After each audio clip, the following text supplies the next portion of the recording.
ये यूपी में खिलते कमल का जश्न है। सूबे में चुनाव के नाम बदल जाते हैं, नेताओं के चेहरे बदल जाते हैं, क्षेत्र बदल जाते हैं, लेकिन 2014 के बाद से नहीं बदलती ऐसी तस्वीरें। बीजेपी के दफ्तरों में डांस करते कार्यकर्ता, ढोल नगाड़ों के बीच लहराते कमल के झंडे, मिठाई खाकर जीत का जश्न मनाते नेता। लोकसभा चुनाव हो, विधानसभा चुनाव हो, पंचायत चुनाव हो या फिर ब्लॉक प्रमुख की जंग, हर कहीं बीजेपी बाजी मार रही है, जिसकी वजह बीजेपी अपने काम को बताती है।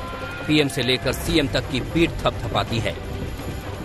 केंद्रीय नेतृत्व के मार्गदर्शन में प्रदेश संगठन और सरकार ने मिलकर के जन जन तक उन योजनाओं को बिना भेदभाव के पहुंचाने का कार्य किया। त्रिस्तरीय पंचायत चुनाव के परिणाम उसके जीवंत उदाहरण है। पिछले 7 वर्षों के दौरान प्रदेश के अंदर और पिछले 4-4.25 वर्ष के दौरान प्रदेश सरकार के द्वारा गांव, गरीब, किसान, नौजवान और समाज के प्रत्येक तबके के लिए जो योजनाएं बनाई गई, ईमानदारी पूर्वक बिना भेदभाव के समाज के प्रत्येक तबके तक उन योजनाओं को पहुंचाने का कार्य हुआ।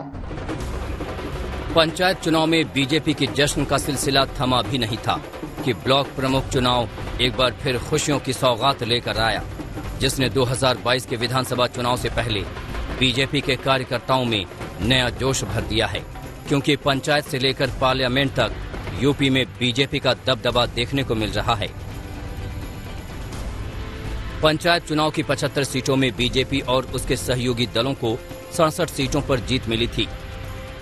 वहीं 2017 विधानसभा चुनाव में 367 सीट जीतकर बीजेपी प्रचंड बहुमत के साथ सत्ता के सिंहासन पर काबिज हुई थी।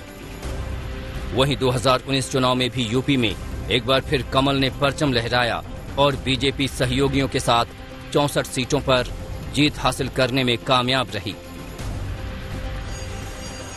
कोरोना की दूसरी लहर में यूपी के हालातों पर जमकर सियासत हुई। अस्पताल में मची अफरा तफरी की बात हो या फिर ऑक्सीजन की किल्लत, गंगा में बहते शवों का मामला हो या फिर बद इंतजामी, विपक्ष ने सरकार को जमकर घेरा। चुनाव में मुद्दे जमकर उछले। वहीं योगी को लेकर नाराजगी की अटकलें सामने आईं, लेकिन ये मुद्दे नतीजों में तब्दील नहीं हो सके। पंचायत चुनाव को लेकर ब्लॉक प्रमुख तक बीजेपी का दबदबा देखने को मिला। आज तक ब्यूरो।